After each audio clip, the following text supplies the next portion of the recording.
जय शिवराय. बलिदान मास दिवस 18वा.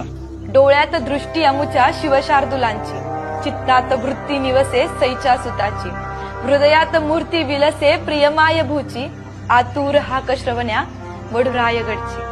आणि या श्लोकाचा अर्थ असा आहे की आपल्या डोळ्यात नेहमी दृष्टी ही त्या शिवछत्रपतींची असली पाहिजे, त्यांच्या त्यागाची, त्यांच्या शौर्याची असली पाहिजे. आपल्या डोळ्यात दृष्टी ही त्या धर्मवीर छत्रपती संभाजी महाराजांची असली पाहिजे, त्यांच्या देव देश धर्माप्रती कार्याची असली पाहिजे. आणि ती जर एकदा आपल्यामध्ये आली ना, तर संस्कार घडवण्यासाठी आणि स्वतःच्या जगण्याला एक नवी दिशा देण्यासाठी आपण हिंदूंचं 13वं ज्योतिर्लिंग राजधानी रायगड आणि 14वं ज्योतिर्लिंग वडू बुद्रुक येथे जाऊन नतमस्तक झाल्याशिवाय थांबू शकणार नाही. जय शंभूराजे.